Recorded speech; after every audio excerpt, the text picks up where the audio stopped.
사도행전 8장 14절부터 17절에 보면은 초대교회가 세워지고 나서 예루살렘에 있던 사람들이 사방에 흩어지며 곳곳에 복음을 전합니다. 그리고 각 지역에 복음을 전하고 교회를 세워 나갈 때, 이제는 지역마다 교회가 하나씩 세워질 때, 그때 이 예루살렘에 있는 사도들은 그 지역에 있는 교회들을 방문합니다. 그리고 그들이 방문해서 가서 한 중요한 일 중에 하나가 뭐냐면 그들을 위하여 성령 받기를 기도했다라고 말하고 있어요. 14절부터 17절에 보니까 예루살렘에 있는 사도들이 사마리아도 하나님의 말씀을 받았다 함을 듣고 베드로와 요한을 보내매 그들이 내려가서 그들을 위하여 성령 받기를 기도하니 이는 아직 한 사람에게도 성령 내리신 일이 없고 오직 주 예수의 이름으로 침례만 받을 뿐이더라. 이는 두 사도가 그들에게 안수함에 성령을 받은지라.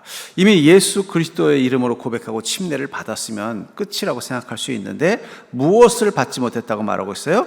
성령을 받지 못했기 때문에 이것을 심각하게 생각한 예루살렘의 사도들은 친히 이 사마리아까지 가져가서 이 사마리아 교인들에게 어떻게 했다고 말하고 있어요? 안수해서 그들이 성령을 받게 했다는 거예요. 왜 성령님을 받아야 됐을까요? 왜 성령의 기름 부음이 필요했을까요? 그것을 중요하게 여긴 이유가 무엇일까요? 여러분, 예수님께서 여러분들을 그냥 구원하셨으면 그걸로 충분한데 왜 영으로 친히 우리 가운데 오셔서 우리가 성령님과 함께하는 인생이 되도록 만드셨을까요? 그것은 구원이 가지고 있는 의미 가운데 있는 것입니다. 여러분들, 주님의 구원이 우리가 죽어서 천국 가는 것만이라면 굳이 성령님으로 오실 이유가 없습니다. 예수님 믿었고 합격했으니까 부르실 날 가서 천국 가면 되잖아요. 근데 주께서 말씀하신 구원의 그 스펙트럼은 우리가 죽어서 영생을 얻고 부활하는 것을 뛰어넘어서 예수 그리스도를 만난 지금부터 하나님의 은혜와 사랑 가운데 거하는 복된 인생이 되도록 만드는 일종의 구원의 패키지가 있다는 거예요. 그것을 위해서는 반드시 필요한 게 무엇입니까? 예수 그리스도가 함께 해야 된다는 거예요. 여러분들은 마태복음부터 요한복음을 통해서 많은 이적들도 보고 많은 일들도 보지만 제가 보는 건 뭐냐면 예수님과 함께한 사람들이 보입니다. 예수님과 함께한 사람들에게는 하나님의 은혜와 능력이 임했습니다. 병이 낫고 문제가 해결되고 또 주님께서 그 삶 속에 변화를 주십니다. 결국은 주님이 이 땅 가운데 오셔서 우리를 구원하실 때는 죽어서 천국만 가는 것을 말하는 게 아니라 이 땅에서 주님과 함께 했던 사람들이 경험했던 그 다양한 은혜들을 우리도 경험하며 살게 하기를 원하시는 것입니다. 그랬기 때문에 주님은 유대인만 사랑하는 건 아니에요. 그 세대주의라는 신학 이론이 있어요. 그건 유대인을 하나님이 특별하게 생각한다는 세대주의인데 저는 거기에 대해서는 반대하는 입장이에요. 주님이 유대인만 특별하게 사랑했다면 굳이 꼭 우리 가운데 오실 필요가 없어요. 그러니까 유대인들한테만 잘해주시고 가면 돼요. 근데 주님은 모든 생명들을, 모든 영혼들을 사랑하시기 때문에 어떻게 돼요? 우리와 함께 하시기 위해서 지금 성령님으로 우리와 함께 계신 것입니다. 그렇기 때문에 성령께서 우리와 함께 계시면서 우리에게 주는 풍성함이 뭐냐?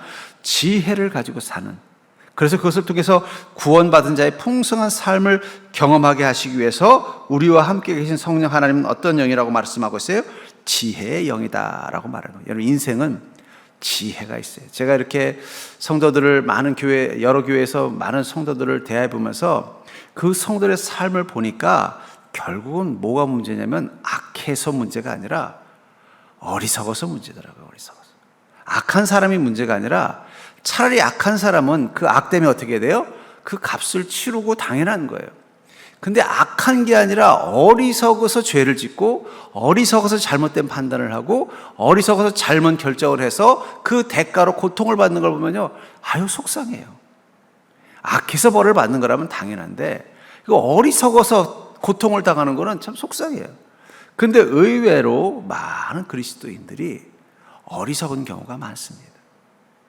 그 예수님께서 십자가에서 이 불쌍한 이 유대인들, 자신을 돌로 쳐 죽이라고 했던 그들을 보면서 뭐라고 말씀하세요? 주여 저들을 불쌍히 여기소서, 그들은 자신이 하는 죄를 알지 못하나이다. 그들이 차라리 내가 이거 하는 게 죄야 라고 생각하고 했다면 주님도 괴롭지 않았을 거예요. 근데 뭐가 문제예요?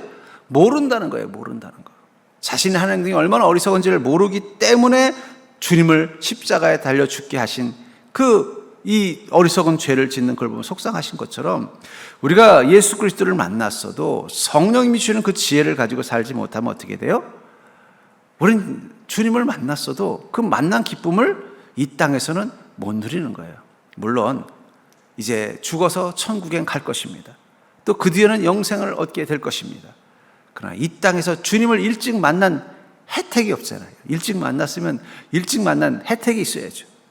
어릴 때부터 만난 사람은 어릴 때부터 만난 그 혜택이 있어야 되잖아요. 저는 그게 바로 성령님이 주는 지혜라고 생각합니다. 그래서 어릴 때부터 예수 그리스도를 건강하게 잘 믿은 사람들은요, 인생에 큰 위기가 별로 없어요. 지혜로운 사람은 위기가 없습니다. 어리석은 사람들은 위기가 많아요. 세상적으로도 그래요. 세상적으로 지혜가 있는 사람은 별로 위기가 없어요. 왜요? 그 지혜가 뭘 하기 때문이에요? 그 위기를 대비하고 준비할 수 있도록 만들어주는 힘이 되기 때문이에요. 지혜가 없는 사람들은요, 인생에 우여곡절이 많아요. 그런 의미에서 우리 그리스도인들 중에서도 인생에 우여곡절이 많은 분들이 있어요. 왜 하나님 나를 안 사랑하시나? 아니에요. 내 믿음에 문제가 있나? 아니에요. 내가 지혜가 없어서 그럴 수 있다는 거예요. 성령 하나님께서 주시는 그 지혜를 가지고 살지 못하면 우린 그 문제를 대비하고 준비하지 못하기 때문에 인생에 환난이 많은 거예요. 물론 그리스도인의 삶에는 확실한 보증이 하나 있습니다. 그 어리석음 속에서도 하나님은 어떻게 하셔요? 우리를 사랑하셔서 지키시고 보호하셔서 절망에 빠지지 않게 하시고 또 그것을 피할 수 있도록 길을 열어주셔서 종극에는 하나님의 구원이 임한 것을 보게 할 것입니다. 그러나 그걸 볼 때까지 고생을 좀 해야 된다는 게 안타까운 일이에요. 그러나 지혜로운 그리스도인은요, 고생하지 않습니다. 저는 분명히 단언합니다. 지혜로운 그리스도인은 고생하지 않아요. 왜냐하면 지혜라는 게 뭐예요? 위기와 문제와 어려운 것들을 발견하고 대처할 수 있도록 만들어주는 힘이 지혜이기 때문이에요. 그래서 여러분 잠언에서 계속 강조하는 게 뭐예요? 지혜를 가져라. 그렇다면 이 성령님은 우리에게 어떻게 지혜를 주시고 그 지혜로 우리를 이 땅 가운데서 어떻게 복된 인생을 살게 만들어 주시는가? 전 그러면서 지금 영적인 여러 가지 위기, 영과 혼과 육의 위기를 경험하는 이 세대에서 우리에게는 정말 성령이 주시는 그 지혜가 필요한 줄 믿습니다. 저도 여러분들이 성령님을 통해서 지혜를 가진 자가 되기를 주의 이름으로 축복합니다. 그렇다면 성령을 받은 자는 자신의 인생에서 어떤 지혜를 갖게 되느냐? 첫 번째, 이 땅에서 영적 세계를 보게 된다는 거예요. 이 물질로 구성되어 있는 이 땅에서 영적 세계를 보는 지혜를 갖게 된다는 것입니다. 12절에 보니까 우리가 세상의 영을 받지 아니하고 오직 하나님으로부터 온 영을 받았으니 이는 우리로 하여금 하나님께서 우리에게 은혜로 주신 것들을 알게 하려 하심이라 하면서 주께서 우리에게 이 하나님으로부터 온 영을 받는데 그게 뭐라는 거예요? 우리에게 은혜로 주신 것들을 알게 해주는 힘이 그 성령님 가운데 있다고 말하고 있습니다. 우리가 세상을 구분할 때 세상에서 무엇이 보여요? 육적이고 혼적인 것이 보이죠? 뭐 권력이라든지 재물이라든지 매력이라든지 지식 이런 건 다 육과 혼적인 것입니다. 근데 영적인 것에 대해서는 보이지 않는다는 거예요. 오직 성령께서 온전히 임한 사람만이 영적인 일들을 또 영적인 것들을 구분할 수 있어요. 근데 중요한 건 여러분 꼭 기억하십시오. 세상 속에서 세상을 이렇게 만들어가는 가장 근원 속에는 영적인 게 있는 거예요. 세상의 영, 인간을 타락시키는 마귀가 조종하는 세상의 영이 있고요, 하나님부터 온 하나님의 영이 있습니다. 그것은 진리를 우리인데 인도하시고 하나님의 인도하신 가운데 있다는 거예요. 이 역사를 공부하면요, 역사에서 가장 중요한 건 그 역사를 말하는 그 학자의 소위 말하는 철학이 중요해요. 뭐 슈펜글러라는 사람은 인간의 역사를 소위 봄, 여름, 가을, 겨울, 그래서 모든 역사는 태동하고 발전하고 절정을 겪다가 쇠퇴한다. 그걸 계속 반복하는 게 역사다. 그래서 이제 거기서 나온 유명한 말이 역사는 반복한다. 근데 그런 관점만 있는 건 아니에요. 또 토인비라는 역사학자는 도전과 응전이라는 말을 통해서 어떤 문제가 생기면 인간은 또는 집단은 거기에 대처를 하고 대처를 통해서 이겨내면 더 견고하고 더 성장된 고도의 문명을 갖게 되고 이걸 반복함을 통해서 어떻게 보면 인간의 문명과 인간의 문화는 성장한다고 관점을 보는 또 그런 역사학자도 있고요. 또 최근에는 유발 하라리, 이 사람이 보는 역사는 또 좀 다른 관점이에요.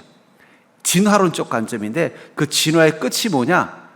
인간의 멸망을 향해 간다는 뭐 그런 식의 역사관도 가지고 있어요. 그러니까 그 역사관을 볼 때 그걸 가지고 세상을 보면 어떻게 돼요? 그렇게 보여요. 세상도 봄, 요즘 미국을 보니까 이제 봄, 여름 지나서 이제 가을, 늦가을이 온 것 같다.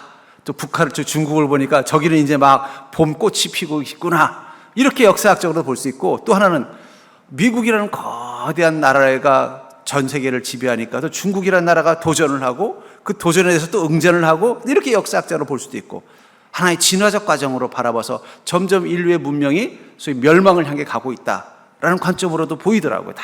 그러니까 역사학자의 관점 따라 보이는데, 그런 것처럼 이 세상을 바라보는 관점에서 가장 중요한 건 영적인 시선을 갖는 거예요. 그 모든 일들의 근원 속에 하나님과 마귀가 있다는 것을 보는 게 중요하다는 거예요. 하나님이 하시는 일이 있고 마귀가 하는 일이 있습니다. 하나님께서 뒤에서 운행하셔서 이루어지는 일이 있고 마귀가 뒤에서 조정하는 일이 있다는 걸 기억하셔야 돼요. 그것을 볼 수 있어야 세상의 현상들이 어떻게 돼요? 해석이 돼요. 안 그러면 그냥 보이는 역사만 보면은요, 이해되지 않는 일들이 많아요. 왜 독일 국민들은 그렇게 열광해서 그를 숭배하고 그를 가장 강력한 지도자로 세워가지고 스스로 멸망의 길을 선택했을까? 이거는 이해가 안 돼, 이해가. 여러분, 히틀러는요, 독일 국민한테 압도적인 지지를 받고 총통이 된 사람이에요. 심지어는요, 그 당시 히틀러가 말하는 반유대주의와 또 아리안주의에 대해서 대다수의 국민들만 지지한 게 아니에요. 세계적인 철학자, 위대한 바그나와 같은 음악가, 모든 지식인들도 다 히틀러를 위대한 지도자라고 칭송을 했어요. 이해되지 않잖아요? 지금 끝나고 나서 그때서야 지식인들이 충격을 먹었어요. 우리가 도대체 무슨 짓을 한 거지? 그 당시 독일은 세계 최고의 지성들이 모였던 곳이에요. 그래서 그때 모여서 철학자들이 만든 유명한 학파가 있어요. 프랑크푸르트 학파라고. 그 학파는 뭘 연구했느냐? 어떻게 최고의 지성을 가진 이 유럽의, 독일과 같은 유럽의 지성인들이 이 잔인한 인종을 말살하기 위해서 가스실을 만들고 잔혹한 전쟁을 치르고 나라를 스스로 멸망시키는 이 일을 한 이유가 뭘까를 연구하기 위해서 프랑크푸르트 학파라는 걸 만들어서 연구를 했어요. 거기서 나온 유명한 말이 뭐냐면 도구적 이성이라는 말이에요. 인간의 이성은 선하지 않다. 인간은 언제든지 자신의 내면의 욕망을 위해서 이성을 이용해서 악을 행할 수 있다. 그런 정도의 그런 여러 가지 이야기들이 있습니다. 제가 무슨 철학 강의 하는 건 아니니까. 근데 저는 그 너머를 봐야 된다는 거예요. 마귀가 흔드는 세상이 있고요, 하나님께서 이끄시는 세상이 있다는 걸 기억하시기 바랍니다. 그걸 영적인 눈으로 봐야만 어떻게 돼요? 이건 지금 마귀가 장난치는구나. 그럼 어떻게 해야 돼요? 마귀가 장난치는 곳은 안 가는 게 상책입니다. 안 가는 게 상책이에요. 그리고 그 마귀의 영향력이 내 터전 가운데 온다면 그걸 어떻게 싸울 수 있어요? 그것은 우리의 지혜와 능으로 싸울 수 있는 게 아닙니다. 우리 안에 계신 성령께서 지켜주셔야 돼요. 그럼 영적인 싸움은 어떻게 해야 돼요? 기도하는 것이고 더 믿음으로 견고하게 살아야 되는 거예요. 그러니까 여러분들 인생에 환란이 있을 때 이 성령님이 주시는 지혜를 가지고 있으면요, 이것이 마귀가 하는 일인지 하나님의 뜻인지를 구분하는 게 중요합니다. 이걸 구분해내야 거기에 대한 대응이 달라지는 거예요. 마귀가 하는 일이라면 어떻게 해야 돼요? 무조건 그것을 피해야 돼요. 하나님이 하시는 일이라면요, 그건 주님의 뜻을 찾아야 돼요. 고통스럽더라도. 예수님을 십자가에 못 박는 게 마귀가 한 일이라면 예수님은 결코 십자가 위에 올라가지 않으셨을 것입니다. 근데 예수님을 십자가에 올라가게 한 분은 누구예요? 하나님이셨던 거예요. 그러니까 주님께서 어떻게 하신 거예요? 십자가 위에 오른 거예요. 오히려 마귀는 예수님이 십자가 위에 올라가는 걸 원치 않았습니다. 그래서 베드로를 통해서 뭐라고 말해요? 주여 그리하지 마옵소서. 그랬더니 예수님이 뭐라고 말씀하세요? 베드로한테 사탄아 물러가라. 아니, 예수님도 그 베드로한테 너무 섭섭하지 않아? 서운하지 않아? 베드로 딸은 아이고 주님 왜 죽으려고 그러세요? 하지 마세요. 라면은 당연히 아이고 야, 네 그런 마음 내가 걱정해줘서 고맙다가 아니라 왜 사탄아 물러가라 그랬어요? 그 일은 하나님이 하시는 일이지 마귀가 하는 일이 아니기 때문에. 그러니까 여러분들 마귀가 하는 일과 하나님이 행하시는 일을 구분할 줄 아셔야 돼요. 거기에 따라서 우리의 반응이 달라져야 된다는 거예요. 하나님이 행하시는 일이라면 어떻게 해야 돼요? 내 뜻대로 마옵시고 아버지의 뜻대로 되기를 원하나이다. 순종이 필요한 거예요.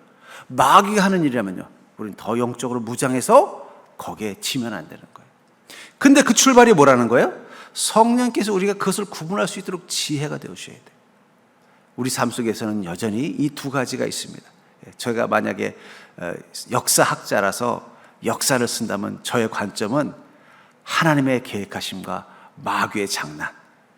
역사에 이것은 마귀가 장난친 거고 역사에 이것은 하나님이 행하신 일이다. 이렇게 한번 역사관을 가지고 한번 역사서를 한번 써보고 싶은데 안타깝게도 저는 그 정도 지식은 없어가지고 역사에 대한. 근데 우리 인생은 그렇게 볼 필요가 있다는 거예요. 우리 인생은 여전히 마귀의 공격과 하나님의 계획이 함께 공존합니다. 마귀가 우리를 도전하고 유혹하는 시간과 하나님께서 그 선하신 뜻으로 우리를 이끌어가는 거예요. 요셉이 형님들에 의해서 노예로 팔려간 건 마귀의 계획이 아니에요. 하나님의 계획이십니다.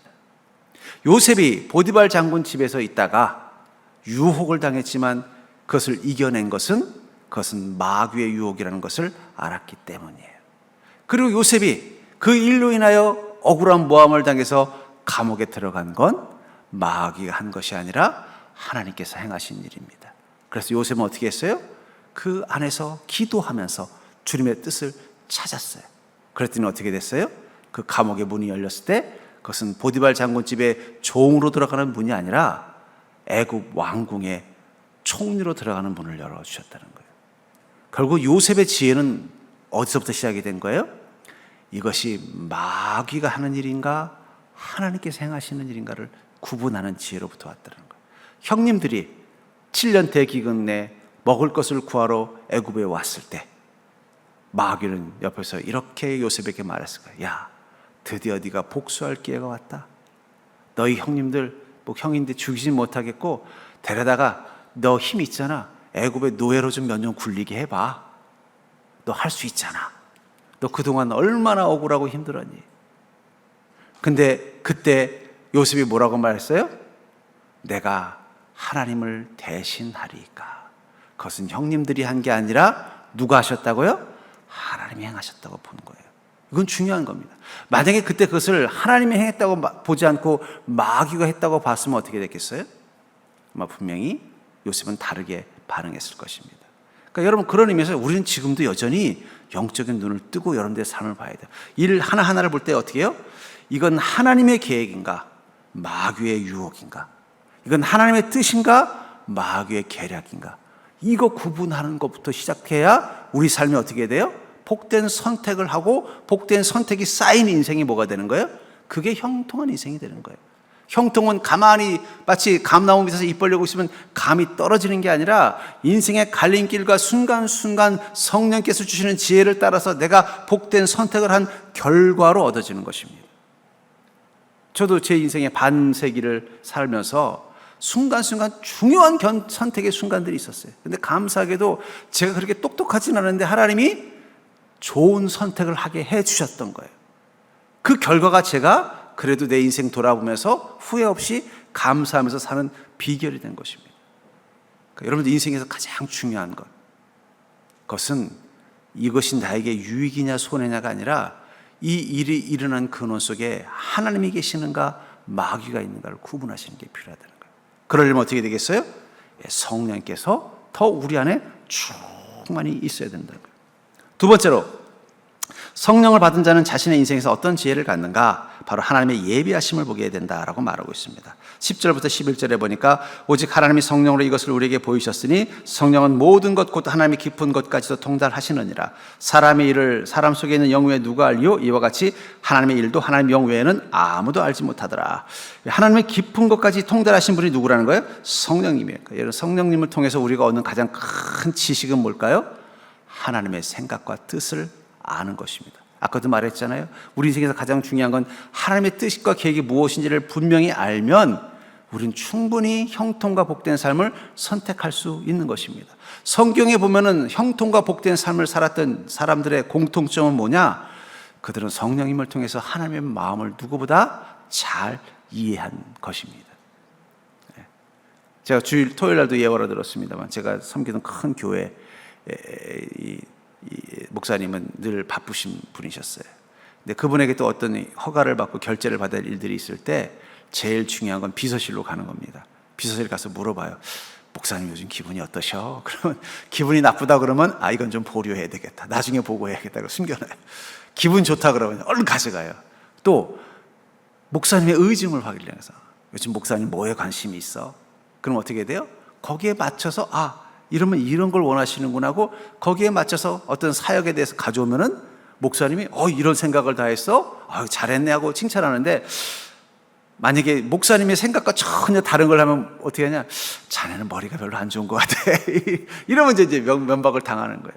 그러니까 이제 비서실 가면 이제 거기 비서실에 있는 부목사님하고 이제 전사님하고 친하게 지내면서 이런저런 이제 점심 때 같이 밥 먹으면서 물어보는 거예요. 요즘 목사님 이 일에 대해서 어떻게 생각하시느냐? 그러면 이제 비서실은 늘 목사님이 전화하고 이야기를 들으니까 어떻게 돼요? 목사님의 마음을 잘 알잖아요. 예를 들면 선교에 대해서 한다. 그럼 목사님 요즘 중국 선교에 대해서 어떤 생각을 가지고 계시는 것 같아.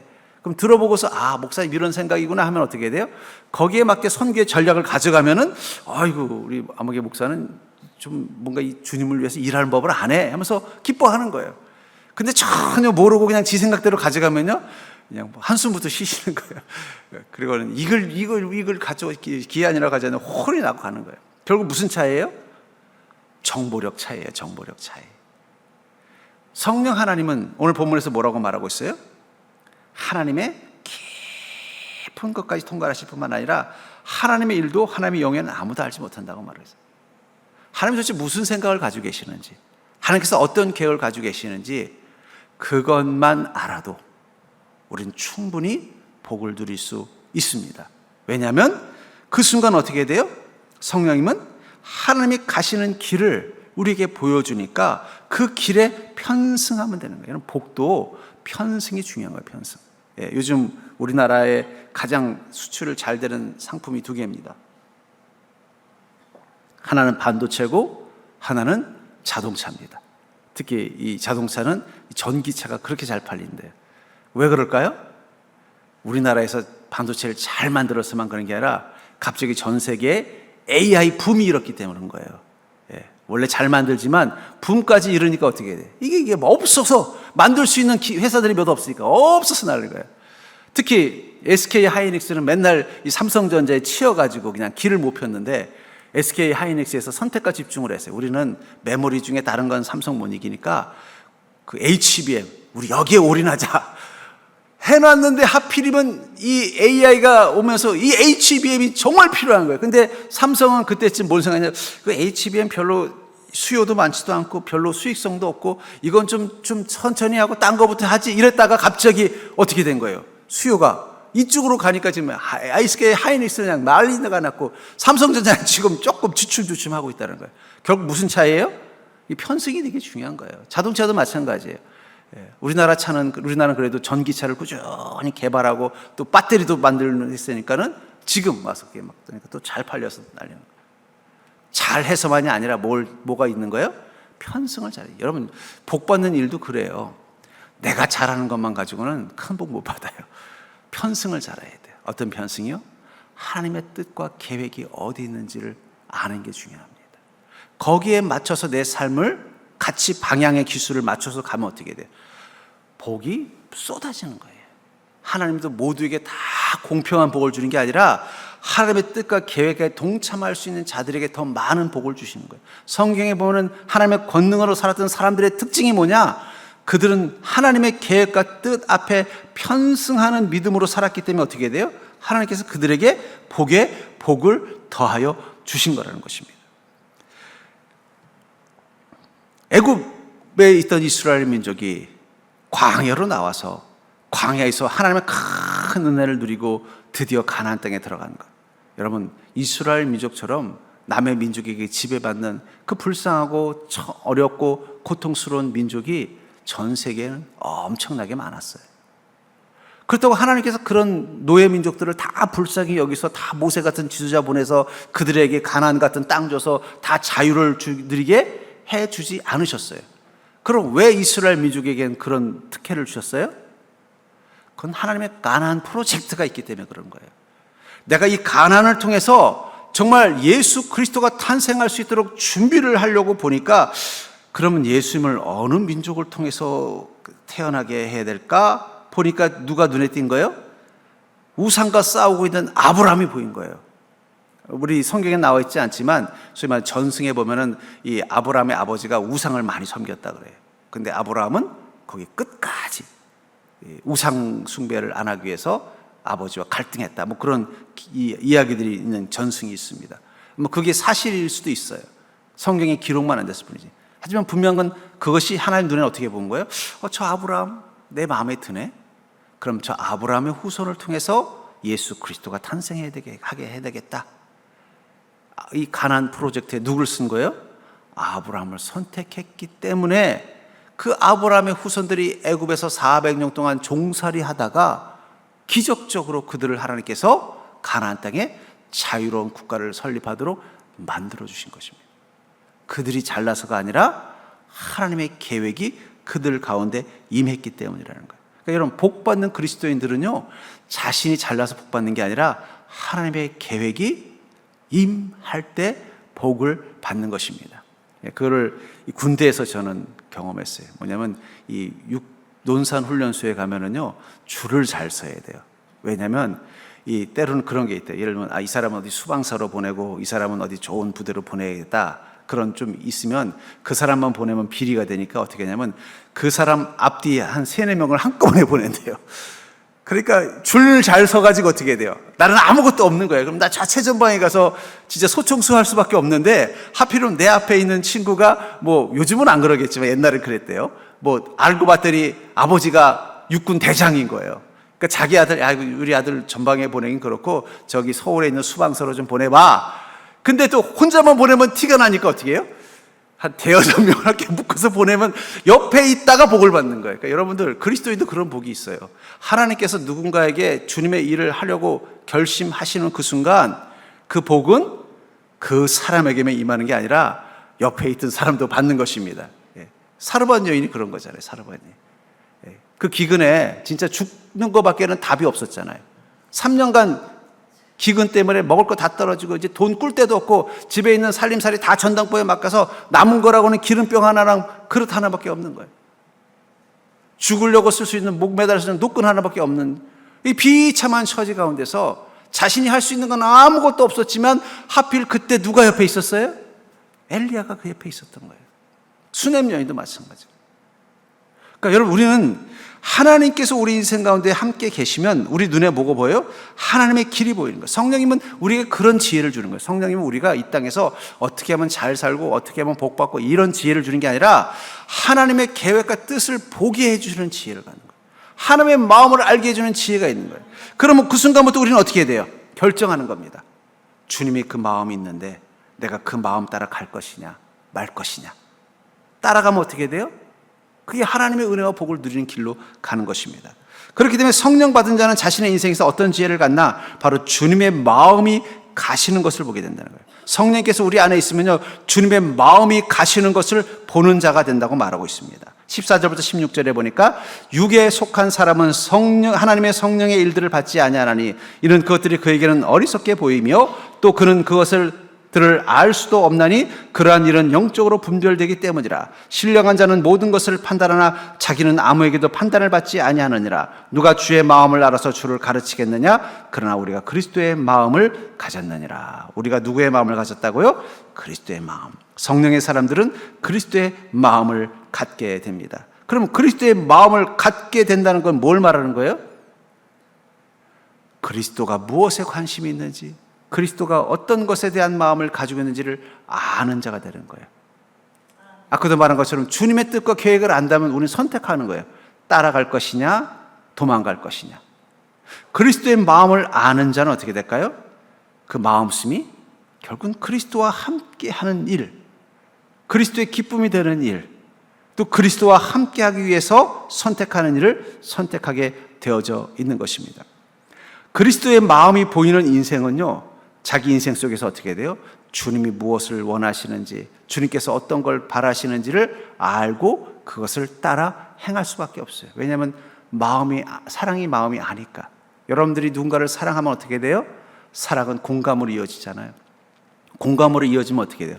마음이 딱 읽히는 거예요. 아, 오늘 조금 힘든 일이 있었나 보다. 그러면 어떻게 해요? 힘든 일이 있었다는 걸 알고 나한테 불독이 튈까 봐 숨는 방법이 있고 와서 위로해주고 격려해주는 방법이 있겠죠. 그것을 알기 때문에 무엇을 해야 되는지 알게 되는 것처럼 그리스도의 마음을 알게 되면요, 이제부터 어떻게 돼요? 그 마음을 따라서 내가 무엇을 하면 되는지에 대한 지혜와 그 답을 찾아 가게 되다 보면 하나님과 더 깊은 관계를 맺게 되니까 주님께서 더 우리 가운데 함께 하시고 역사하시는 은혜를 누리게 되는 것입니다. 나는 이 요나를 보면서 이 요나서의 교훈이 무엇인가를 많이 묵상해 봐요. 왜냐하면 이스라엘 민족이 아니라 니느웨 족속을 구원하시기 위해서 하나님은 강제로 요나를 이 아수르의 니느웨로 보내지 않습니까? 근데 중요한 건 니느웨가 그렇다고 해서 구원 완전히 받았나요? 그리고 조금 있다가 멸망했어요. 그 얘기 뭐예요? 그들이 잠깐은 회개했지만 그 회개가 지속력은 없었다는 거예요. 그들이 완전히 하나님의 사람은 되지 못했다는 거예요. 그럼 왜 그럴 그 니느웨 족을 위해서 하나님은 요나를 강제로 끌어다가 그들에게 복음을 전하게 하셨을까? 저는 그것을 단순히 이방을 구원하려는 하나님의 뜻이라는 계획을 넘어서 정말 우리가 주님과 함께 동행하는데 가장 중요한 게 무엇인가? 그것은 주님의 마음을 아는 것이라고 생각합니다. 요나는 신령한 선지자였어요. 그러나 주님의 마음을 알고 싶어 하지 않았습니다. 그러니까 어떻게 된 거예요? 내가 왜 가서 그 니느웨의 니자만 들어도 치가 떨리는 그 민족을 위해서 내가 왜 주님의 일을 해야 됩니까? 난 그러고 싶지 않아요. 요나는 주님의 마음을 몰랐던 거예요. 그런 요나가 다시스로 도망가니까 하나님 어떻게 하셨어요? 강제로 그를 끌어다가 니느웨 가서 복음을 전하게 한 거예요. 근데도 그냥 요나가 어쩔 수 없이 전하고 나서 막 툭툭거리고 있을 때 하나님께서 갑자기 이 뜨거운 햇빛을 내린 거예요. 그러니까 요나가 너무 더워가지고 어디 있을까? 그 니느웨 성 안에 있으면 혹시 또 하나님께서 멸망시킬 수 있으니까. 왜냐하면 니느웨 사람이 회개 안 하면 그 바깥에 있다 보니까 햇빛을 피할 데가 없는 거예요. 마침 박넝쿨이 자라고 있으니까 그 넝쿨 밑에서 쉬고 있었는데 갑자기 벌레가 와서 그 넝쿨을 다 죽여버리니까 짜증을 내는 장면을 이렇게 말하고 있습니다. 하나님이 요나에게 이르시되 내가 이 박넝쿨로 말미암아 성내는 것이 어찌 옳으냐 하시니 그가 대답하되 내가 성내어 죽기까지 할지라도 옳으니이다 하더라. 약간 요나도 되게 승질이 난 거예요. 아니면 나는 화를 내요. 하나님 앞에서 이게 할 소리입니까? 그만큼 지금 요나는 너무 화가 난 거예요. 왜 니느웨 족을 하나님께서 구원해 준 게 너무 불만인 거예요. 여호와께서 이르시되 내가 수고도 아니하였고 재배도 아니하였고 하룻밤에 났다가 하룻밤에 말라버린 이 박넝쿨을 아꼈거든. 하물며 이 큰 성읍 니느웨는 좌우를 분별하지도 못하는 자가 12만여 명이요 가축도 많이 있나니 내가 어찌 아끼지 아니하겠느냐. 너는 왜 이렇게 내 마음을 모르냐. 어쩌면 이 요나서에서 우리가 발견해야 되는 더 중요한 교훈은 우리가 요나처럼 주님을 잘 알고 주님의 나라를 위해서 뭔가 특별한 일을 하는 신령한 그런 존재라는 생각만 가지고 정작 주님의 마음을 헤아리고 주님의 뜻을 헤아리는 데에서는 무심하지 않았는가 하는 거예요. 하나님은 요나에게 무엇을 바라냐면 내 마음을 좀 알아달라는 거예요. 굳이 요나 안 보내도 다른 선지자 보내도 할 수 있는 거잖아요. 그리고 어차피 하나님 좀 용서해 주기로 했으면 그냥 눈 감아줘도 되잖아요. 주님의 마음을 아는 자를 찾기로. 여러분, 우리가 하나님께 특별한 혜택을 누리는 가장 좋은 방법은 뭐냐? 주님의 마음을 알아주는 겁니다. 우린 늘 주님 내 마음 좀 알아주세요 그러잖아요.